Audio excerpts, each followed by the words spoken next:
Hello everyone, it is Joe here from OmniPoke, the channel that brings you guys everything Pokemon.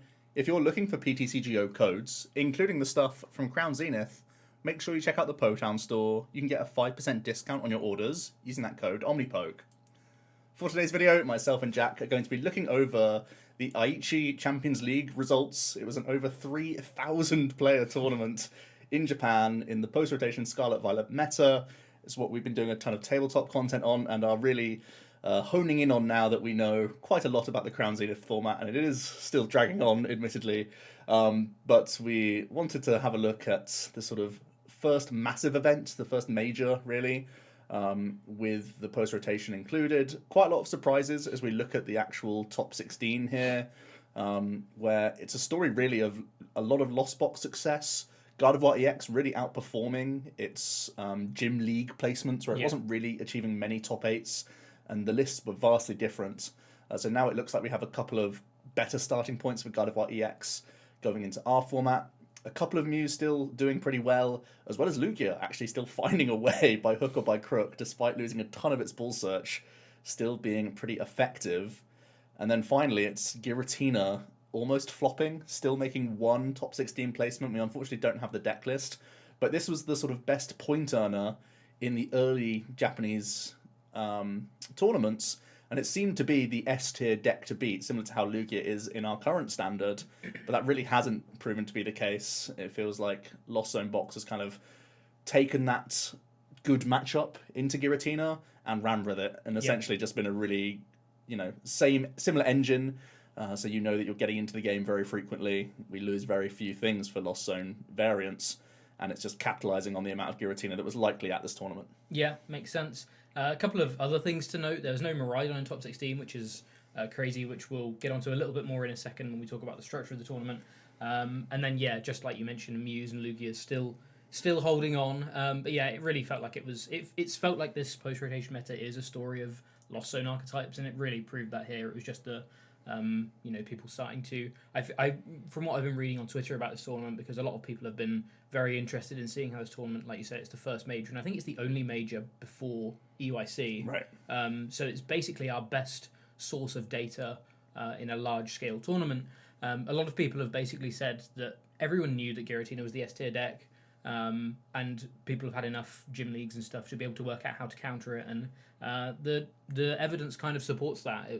Only one making it to top 16 is very, very surprising. Evidently, it didn't have quite a stranglehold on the format the same way Lugia does with Standard, but if you would see even like 2 Lugias in a whole of top 16, you would still be pretty surprised. That's kind of what it feels like, right? Given it looked to be such a strong deck. So yeah, really interesting stuff. The couple of other things to note: the tournament structure was 9 rounds of day 1, 5 rounds of day 2, into a top 16, and these were best of 1 games. So that further sort of enforces a couple of these points. It's surprising that Miraidon didn't see massive success, because in best of 1, you don't have opportunities to get out of bricks or anything. So you don't have 2 chances to try and take a best of 3 if you just see that it's going nowhere and scoop quickly or whatever. So quite surprising to see what looks to be one of the most consistent decks in terms of setting up in from our early testing. No placements for that, which is very interesting.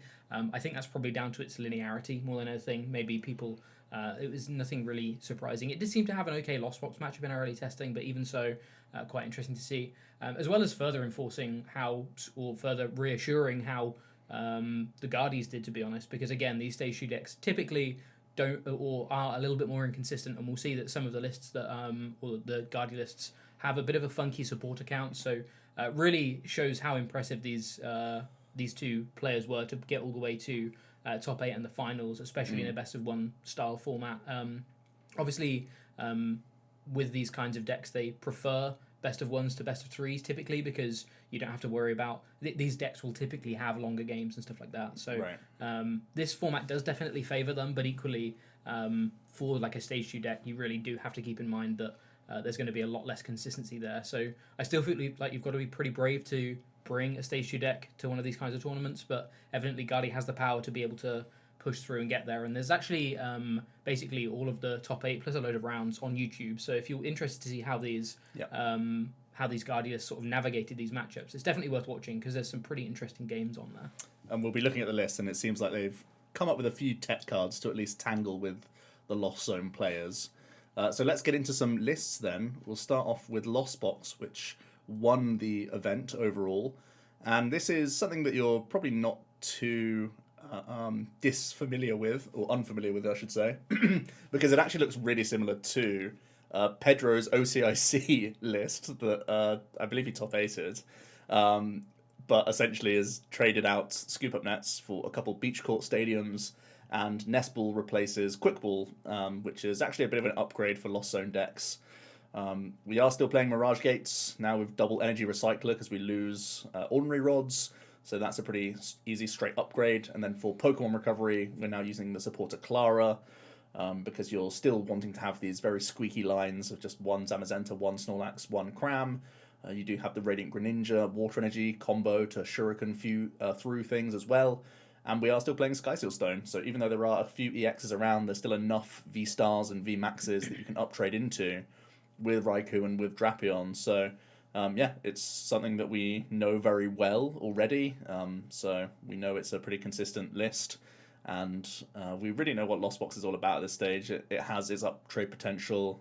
We've both been fans of Zamazenta, even in the Crown Zenith format, and it has started to creep into a few successful lists. So it just seems to be that we knew the list was going to be solid, and it's just carried on in the post-rotation.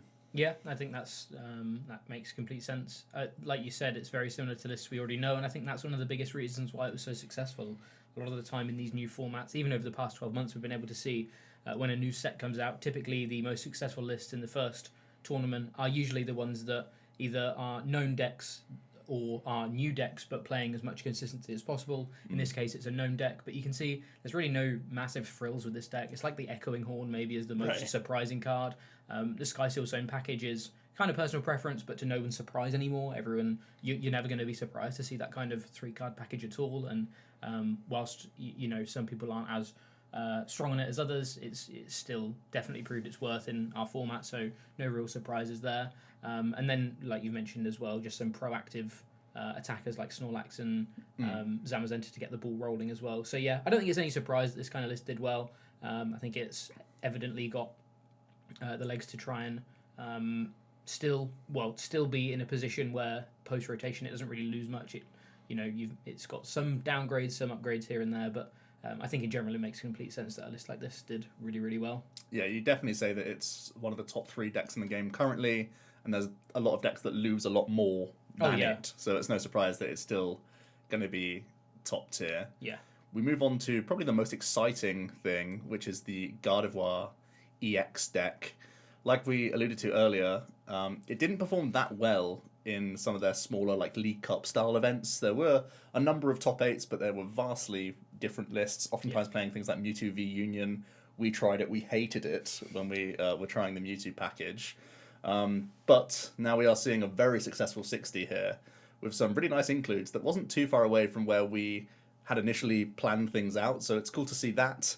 But there are some big inclusions, and I think straight away we're seeing the respect for Lost Zone variants with the combination of 2 Emergency Jelly as well as a Cresselia here. And the Cresselia you may not be too familiar with, but it has a Moonglow reverse attack, which can move 2 counters from each of your Pokemon to one of your opponent's Pokemon. This in combination with the Jelly can really make Sableye a lot less flexible and basically waste damage counters. It's kind of the idea to have this combination of, if they spread amongst a ton of things, we're just going to reverse it back onto them and buy a turn back. Or if they sort of target down one thing, we can try and Jelly up. It also means that you can put a ton of damage onto things like a Gardevoir, put it just 20 damage away from being knocked out, and then you can Jelly. Then you sit there with a 140 hit point Pokemon so that they can't Sableye or cram back into it. They need to find a gate attacker, essentially. So with the 3 Guardy, you have lots of ways to try and remain as one prize as possible and just keep a 310 hit point 2 prizer on the bench for a large portion of the game. But then you also have the burst potential of Zacian V alongside a Skyseal Stone. We have so much draw from Shining Arcana and Refinements that you can quite easily access the Skyseal Stone for when you need to, especially because it can be that late game burst play where you're taking a 3 prize or 4 prize knockout if it's into a Mew, and you just commit all your energy onto the Zacian because it has 220 hit points, so you can load 10 up, then you're blowing everything up in the game. So part of Gardevoir's game plan is always to just cycle through the deck and get rid of Psychics so that you can use them as a reservoir for the late game and just blow something up. Is playing some interesting stadiums. I think this is not something we were necessarily expecting. The Temple and the Collapsed, as well as one Worker and one Pal Pad. So technically, like 4 stadium bounces. You need some, right? Yeah. In the deck. And this can again continue to help you remain one prizey, I suppose. You could use your God of War EX and collapse it away if you really wanted to, and just say, I've got my energy on board, and then like leave another courier around if you really wanted to. So you can do some cute stuff there. And the Sinnoh, I think, is more of like just a soft, annoying answer to things like Mew and Lugia as well. I can't really see like a huge specific reason why we want the Temple in the deck list. I think it's a pair of very strange stadiums for a deck that really, like, there's not actually any particularly good consistency stadiums, so it's kind of the same as Two Champs Festival or whatever. But I think it's some really weird inclusions. But yeah, maybe, evidently things like Collapston can also be really annoying for some of these lost box decks, especially now they have no net as well. You can actually really like trap a lost box player's board or lock it up pretty quickly, which is kind of interesting. But yeah, really, really interesting. The support account is also kind of wild. Well, I think we were both initially very, very skeptical, but now we've had a bit of a play around with a list similar to this. Turns out Judge is actually pretty strong in the deck. As long as you can get into the deck and get into your Refinement Curliers and your Shining Arcanas, you can draw cards. You don't need supporters to draw cards. So trying to make your opponents or slow your opponents down, obviously you're naturally quite a slow deck anyway, so trying to slow your opponents down is something that I think definitely could be the way forward. It feels a bit sketchy. We initially had, way more sort of discard draw and trying to just get into the game. Right. But, things like the Sky Sealed Stone plus Zamazenta and, the Jellies and the Cresselia, maybe that's enough to just keep you in the game.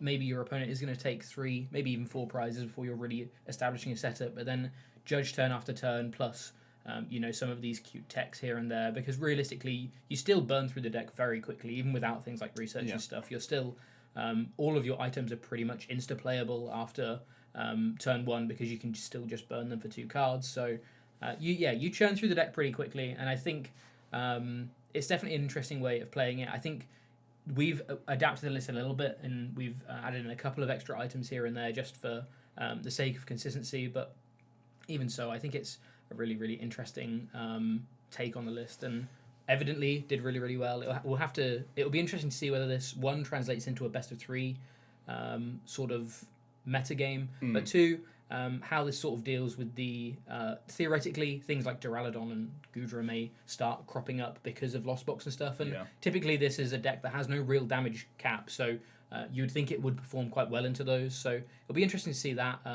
Obviously those decks can sometimes be a bit more path heavy and stuff though, and try and push the opponent out of the game that way. Arc decks typically like doing that, so it'll be interesting to see. I think it's a pretty interesting take on the list though. I'm very interested to see whether this translates over into our meta game, because this is not a typical list that you would see in our current format. So it could be that it just doesn't translate over, or it could be that this is a way to play stage 2s now. The Curlier and Gardevoir basically just carrying in terms of draw support, and everything else is kind of fodder after that. And just on like a personal note, we were pretty much identical with the trainer cards. We loved Mew and Greninja, so pat on the back for us for our early lists. I think the biggest differential was Judge versus Research, and it feels weird to write off Research from a deck like this, but it definitely is a card that gets diminishing returns. Like, Research is a great card if you're getting judged and pathed and whatnot, but when your engine's rolling, it's obviously great to be judging other people. The other final note is that they are playing Mirage Step, which may not go into every single list because it's already committing so heavily to VIPs and all this other bull search. You have a ton of access to Ralts. But this does just give you that get out of jail free option. If you really haven't got much going, you can at least establish your board on turn 2 with very little going. So I think that's pretty handy.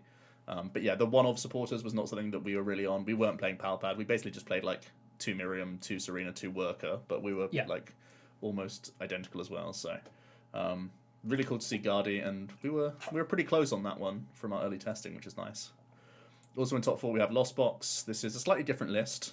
It's playing some Crowd Destruction Yveltal in here, even though it only plays basic energy cards. So you're trying to right hand Cry of Destruction and remove resources from. I have to assume it's going to be Lugia players more than anything else. You obviously have Mirage Gate as well, right? Yeah. And Clara, so you have ways to try and chain Cry of Destruction. I guess it can be another surprise play against a Mew if like the Drapion doesn't come together, like you're trying to buy yourself time for something like that. But I feel like this is essentially a Lugia tech inclusion.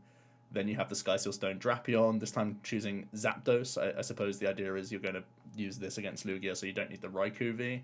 Mm-hmm. So the Zapdos is trying to hit things like that Arceus and a few other things here and there.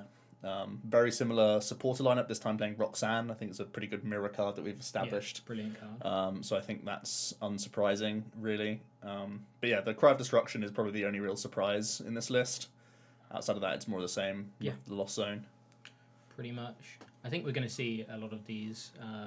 It's going to be interesting to see how these, how these new techs come out, because it feels like really bizarre to be playing the Yveltal, but we've seen from our early testing, basically one of Lugia's sort of gambits is just trying to Tyranitar and mill away key resources. So yeah, maybe if you can sort of stop that, there's way less ways to take multiple prizes against Lost Box from Lugia's perspective now. Right. So the Yveltals probably actually have way more time, or give you way more time to actually win the game, which is really interesting. That's very fair. We have Mew also rounding out the top 4. It's a Judge Path build of Mew, but also plays I love that a very mini fusion package. I love that I've seen this with a lot of recent Japanese Mew lists. They've basically just combined the technology of both lists and said we lose various different cards, but we can still do the. I think Forest Hill Stone is basically the enabler for all of this, to be honest. And I've actually seen it in some sort of European and North American lists recently as well. Playing, I feel like the focus has gone back to fusion a little bit here and there, but still playing a path or two.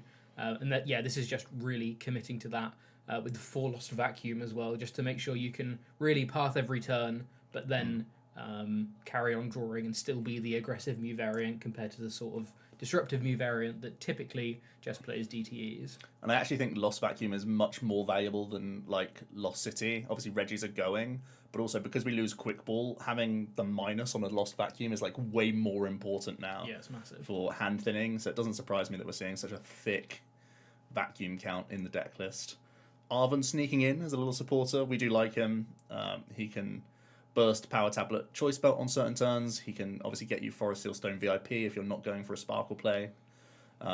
So there's different versatility between Arven. It feels like he's like just a good enough card to go in the list, but I could also see him obviously coming out at times as well, especially if you are playing Sparkle. Yeah. But yeah, this isn't too surprising. I think the most interesting thing is just the kind of combined technology. Probably doing neither quite as good as a deck focused on them, but Right. having the option to be hyper aggressive if you need to, which in this current format is kind of a way of dealing with Lugia, or the other way is trying to Judge Path them before they're able to Summoning Star. Having both options actually seems really, really strong, to be honest. So yeah, pretty cool stuff. I'm slightly surprised by just 1 nest. I think we've been settling around 2 a little bit more, but just a very minor thing there. It's definitely not the 4 of that Quick Ball was, though, because it's so cloggy. So that's a little thing. We do have one of the top 8 Lugia lists, at least, to look at. And this is playing a few really interesting cards. It's the Single Strike package, where we have Stonjourner, which has really good fighting type coverage for Arceus and for Miraidon players. And by that same merit, has 130 hit points, so can be used against Lost Zone decks pretty well. And then we have Tyranitar V, which is kind of your big hitter into V-Star Pokemon, and of course has Dark Weakness on Mew. So you are representing 2 really nice type coverages here. You have a mixture of 1 and 2 prize attackers when need be. It is playing the 4-4-4. You love to see it. I actually think this is really, like, probably quite correct going into the new format, because we lose so many good ball search cards that just having the guaranteed physical copies is so massive these days. So that's really nice to see. It's playing Double Fish. It's still choosing to play Drapion, which is interesting because you have the T-Tar going on, and you still need to bounce Stadium if you want to be able to use Drapion, and it feels like you need to bounce Stadium to use T-Tar, at least in the opening stages. So it's kind of like a similar thing here. So that's a bit of a surprise. Radiant Serena is a really interesting Radiant Mon as well. We obviously lose the the energy to be able to support a Charizard as well. Yeah. And Greninja doesn't really have great synergy here, even though you do play a ton of energy. I was thinking about this a lot, and I think it's mostly just a Lost Box thing where I think so. they're going to try and Greninja 90-90 your Archeops so they can go for Sableye 60-60. So you can Royal or Elegant heal those off, or if they Sableye first, vice versa, that sort of thing. So it's similar to the Cresselia tech that we're seeing in Guardi, now incorporated to Lugia, which is pretty reasonable. It's playing a Pumpkin and it's playing a Dunce, so some respect. I'm kind of surprised by the Dunsparce, to be honest, because you don't, again, use Lugia that much anymore. No. So that's an interesting take. It's probably I get yeah. It's weird. I was gonna say probably maybe just because of its tankability, maybe it's a little bit better in sort of Lost Box, so this kind of helps against the Sky Seal Zone package. Yeah. But feels kind of niche. Still feels super niche. I think Pumpkin's a little bit more of a surprise. We've been really off Pumpkin in these lists, basically because the ball search is so much less reliable and so much worse. You have your guaranteed ball search for Pumpkin goes down to just Ultra Balls, and they're so important to use in the early game, stuff like that. Just because we don't have great ball search anymore, it feels like Pumpkin is way less reliable, or way less of a you have way less outs, whereas Pumpkin used to be like 6, 7, 8 outs, sometimes even in the late game, depending on how many balls you've had to use already. Right. It's just not the case anymore. So yeah, very surprising to see the Pumpkin in here. And then also a really scrappy support account, I think is the best way to call it. We've got a couple boss and one Serena. We've got 2 Zinnia's Resolve overtaking the researchers in the list, essentially, just playing 1 copy of Research. Obviously 2 fish, so you can find them for the right moment. But it's still choosing to play 2 Professor Burnett, which is kind of like been that meme card that hasn't really been in too many Lugias. I definitely respect it now in post-rotation. I think it's pretty essential because your ball search is just so much worse. And it is playing 1 cheeky Judge in here as well. Judge is a hard card to play in the deck because you're still kind of bricky at times, but it feels like another important card to help out against Lost Box, sort of disrupt their flow on certain turns. Yeah. And then we have the ball search that we are now forced to play, essentially. We've tried Great Balls in here. They've not felt too good, so I think settling on a couple nests just to give you guaranteed Lugia V outs makes a good amount of sense with the 4 Ultra 4 Aroma. Urns helping out your single strike energies because those are the thing. Like your single strike attackers are really the main attackers of the deck. And then we have some interesting stadiums. Again, another sort of discussion. I've seen in a lot of Japanese lists, lots of towers being like the go-to. Tower of Darkness just to help you cycle some of these cards. But instead it's playing 2 Mesagoza, which is the Pokeball effect on a stadium, which isn't really a good feeling deck, but this deck really does walk that tightrope, and I can see Mesagoza making it into some Lugias, which is such a sad thing to say, but it's another way to get into the game, which is something. And then Collapse, which is kind of something we've seen a few more times over. Yeah. I think that seems pretty important when you lead into the fish so much with this list, because you have so many 1-of supporters and 2-of supporters. Definitely makes sense to try and wipe those off the board, or if a Lugia does tank against a Lost Box or whatever, you can try and buy that turn. So I think the Serena and the Collapse are both nods to Lost Box, which makes a ton of sense. It seems like a good meta call to me. Yeah. I think the only thing I was going to say about the support account is I think this is actually testament. It's a really it's a real leap, but I think the support account is actually a testament to how the deck is so much fairer and doesn't get to trade up anymore. Right. You can't afford you can research in current Lugia because you're able to take 2 prizes with 1 prize so easily, whereas this list is way fairer and you actually have to there's not massive amounts of time you can trade up. You're often trading 2 for 2s. Your Stone Journers are trading like 1 for 2s, but you still need to develop them, and they can still very easily get KO'd. And I think that's why I think that could be an argument for Zinnia. I still think research needs to go up a little bit, but Maybe I think flip-flop, right? Yeah, I think there's argument to Zinnia just because you can't afford to just burn resources like you could with this deck before, but you're still able to get that discard synergy in there for getting rid of things like the Archeops and stuff like that. So yeah, it's kind of a leap because of how, but I think it's because of how different the attacking with this deck feels now. It's like a completely different deck, honestly. It's a complete change from what we know now. There's no up trading, there's no cheating anymore. It's just trying to basically just take 6 prizes of like fair and square, and because of that you have to play a bit fairer with your energy and stuff like that. And I think also just another tiny thing is that quad double turbo means that you can still at least hit if you haven't been able to summoning star. Yeah. Which is a like very low percentage thing, but it's something you can go for. And the retreat costs of your single strikers are both 3, so having more pivot options also is pretty important. Yeah. But also having 6 colorless energy that don't minus you is super important for your Tempest Dive as well, to be able to hit 220 into stuff still. Because otherwise Lugia feels like Arceus, essentially. Let's quickly run down a couple more lists. We have the other Guardi, which is actually substantially different from the other top 8. Well, actually not hugely, but there are some big cards. So I think still incorporating the Mew, the Greninja, the Manaphy. This time not playing Mirage Step, just going for a 4th Refinement is pretty okay. Making the space for the Buddy Catch Gallade, which again leans into the huge amount of one-off supporters. I think that's the key differential here. And also weaving in a Galarian Articuno, which can power itself up and can snipe early on, so it's another potential like early game attacking threat. Outside of that, the Ball Search is very similar, just the one Ultra Ball makes me a little bit queasy. But this time, leaning into a slightly different tool package by weaving in Choice Belt as well, and just having the double Temple to be disruptive. Feels like everyone's landing on 11 energy. We kind of did the same. It gives you enough to have burst potential and maybe retreat around your board or float energies here and there, which is cool.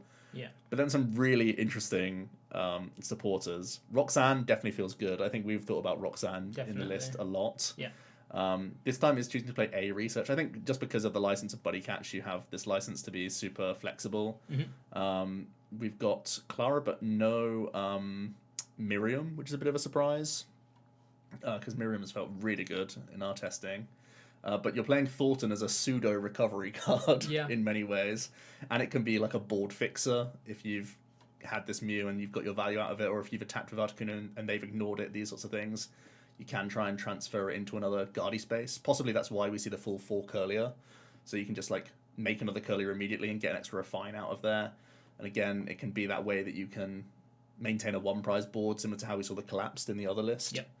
And Agatha is actually a really, really powerful supporter in terms of just ramp how much damage you can hit, because taking 3 counters off yourself allows you to essentially put 6 or 60 more damage via your abilities with Guard of White EX, whilst also putting 3 counters onto their active. So it's like 3 Leons. It's a triple power tablet turn with Agatha, which is pretty troll. But also, again, just this very powerful option for I think specifically for this Guard of White to uptrade, right? Because the main weakness or downside of Brainwave is that oftentimes you need to have bank turn attachments or hit off Shining Arcana to actually reach into V-Stars and V-Maxes. But that Agatha really limits the potential of this card and really allows those uptrades. So it's not too different, but there are a couple key card inclusions going awry. But Arven's made its way into both of those lists, which is kind of interesting. I think it makes sense with the Sky Sealed Stone and stuff. I feel like that's such a Sky Sealed Stone in this deck really feels like it's an answer to it's a catch up mechanic to get back into the game rather than trying to close out the game quickly. Right. So yeah, being able to fish that out is I think really important. And I suppose it's you're never unhappy to see it because it's an early VIP pass as well, so it counts as a turn 1 consistency it's a candy card or whatever as well. Yeah. All right, we'll have another couple of cards to look at. This is another single stripe build. This time it's playing its own paths, which is very surprising. But I think that's some of the only core differences. This is a much more similar support account to what we're used to, I think, where it's research heavy. Still playing a couple Judge. I think these have been important, but both of this we've seen have played Pumpkaboo. I guess this one has more reason to because it's playing its own paths. And this is less heavy on the turbo energy, but still playing a huge amount of colorless energy. Yeah, I like the third urn. We've tried out some impacts, which have been okay, but I think third urn gaining a space. Third urn gains you a space, and it like impacts have this weird sort of counter synergy where you can't attach them to Lugias and stuff in situations where you just need to be attacking with Lugia. You sometimes don't have enough energy to be able to see the game through with Lugias, and you still need to find single strike attackers and stuff like that. I think it's slightly different in our build because we're playing the towers, so there's more. They can just be turned into draw 2s or whatever. The impacts, but yeah, I do quite like the third urn because again, as with every single strike deck ever, basically your most important cards are the single strike energies. So it's felt pretty important having those urns. And good old T-Tar can troll you at times. Yeah, exactly. As well. So giving yourself a little bit of comfort there is important. Another interesting list. This time it's a Forest Sealstone build. So this is more akin to that sort of turbo Mirage Gate list where you're trying to get to 7 really quickly. Yeah. Where you have Forest Sealstones and high vacuum counts to get you to just pop off so that you can turn 1 Dragonite or turn 1 Raikou going second to people. And it is playing just 11 energy, but still hopefully enough to incorporate a Kyogre. I feel like Kyogre's hard to lean into when you only play 2 Recycler, because previously Kyogre had to play 2 Recycler and 2 Rod, and you often had to play Recycler and Rod in the same turn. So it feels like waiting around for the whole game just for these 2 resources is a tough ask, but possibly you're putting yourself in a position where maybe you only need to Aqua Storm like for 100 damage onto 2 things, almost like a secondary Greninja late game sort of thing. Yeah, I think there's also probably with things like Clara and stuff, you can pick and choose out those energy here and there maybe to be able to just see yourself through the game early, so that there's not as much pressure on those recyclers perhaps. Yeah, I think if I'm playing Kyogre, I definitely want a 3rd Recycler though, just for that peace of mind. Because if you prize 1, then your Kyogre's just done. Like, anyway, yeah, it's a Kyogre build that we've again seen before, not too dissimilar to anything. Not playing anything as like a 5th supporter. We used to see Birdkeeper, obviously that rotates, but no like Miriam or something in this slot, and no Boss's Orders, just ropes. Let's have a look at another Mew. This is just a DTE Mew. Now we are seeing cross switches come in, and basically that's everything. Still, that quad vacuum seems to be really popular. Yeah. Very high on the Forest Seal Stones just to get into the game. And it's playing Avery as an extra form of disruption supporter. I think it's pretty good against Guardy, at the very least, and good in Mirror, so that's still very reasonable even though Reggies are going. Yeah, seems pretty simple. But that's basically a pre-row list. One more Lost Box, and this is the first time we're seeing a Charizard Lost Box in the top 16. This is an interesting list, I think. So it's playing triple double turbo and double Snorlax as well as double Raihan. So this really reminds me of the list I played to a top 16 in the Silver Tempest meta. So even playing the 1 gate as well. So really similar to some lists that we have seen, where you have the option to thump early on, and you have a Charizard that you can rinse and repeat with those Claras. I think my knee-jerk reaction was when we lost Ornery Rod. Going back to a Charizard build made a ton of sense, just because we have that rinse and repeat Zard combo that we've seen so often. You have Hawlucha as well to help out your Sableye Sprinkle plays, and it's playing an easy Drapion into Mew. And Charizard's damage is just still so insane, and this deck is just like so smooth because you get to have just extra switch outs. You have Pokegears to give you that extra bit of space to find Colress early on. You have Roxanne for Mirror. You just have like space in this. Yeah, this feels like it does feel like there's way less sort of pop off and combo potential compared to like Mirage Gates builds, but it feels like this list just has so much more space to be able to just ensure you're getting to that strategy really, really often, which again I think is a huge merit to new formats, post rotation or new set formats. This is without a doubt been my favourite deck to play in our testing so far. So this is a really interesting list to see, and definitely some things that I'm going to adapt my list to based on this. I don't know whether we'll go. We didn't have Snorlaxes. No, right? no, but I think I'd like to. I'm going to say definitely I'd like to try Snorlaxes. I've always been a fan of 1 gate in Charizard builds, and I think if you're playing Snorlax, it makes even more sense. Right.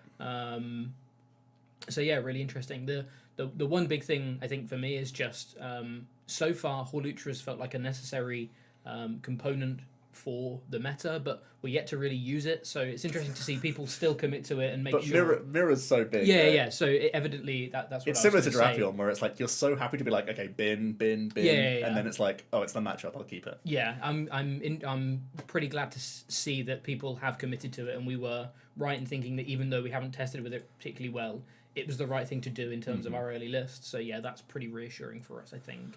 And the last list is actually, once again, a different Mew. This is just pure fusion, no path whatsoever, just being a lot more aggressive and trying to smack people. Only playing 1 Meloetta, but does have double Deoxys. Again, it gives you play into Lost Zone decks by having 120 hit points. so that you can at least force them from getting from 4 to 10 all in one go, or force them having gate plays. And you are playing a judge and a pal pad, so you can try and be a little disruptive here and there. Yeah. But yeah, again, nothing too new, too surprising about this list. Playing Hisuian Heavy is an interesting one. Because Ball Search gets so much worse in New, it might be a card that starts creeping in even. And if one Meloetta becomes the way, who knows? I actually really like Deoxys, to be honest. I think it seems like a very, very good soft counter to Lost Box, but that in combination with like a well-timed judge, which realistically you're going to be able to do with a list like this because you're drawing so many cards. It feels like even if these Deoxys just buy you 2 or 3 turns between the two of them, that can be enough to then have your Muse, the tankability of your Muse, then see you through the rest of the game. So yeah, I really like in Fusion builds, I really like the sound of at least one Deoxys. Nice. Well, that wraps up the top 16. I'm sure there's more Japanese smaller tournaments going on that we'll try and look at, and we're getting closer and closer to lists that we're very happy with in this format. There's still a few matchups we need to try out, but we're getting a good grip of things. I think at this point we know what we like, we know what works in sort of the top archetypes, and we know how they play into one another, so feeling pretty good about that. We'll be bringing lists to the channel soon. We're still recording lots of battle videos, that's why Jack is literally sat next to me right now. We're doing them all week. So, lots more to come. Yes. And we'll see you tomorrow for another video. Cheers.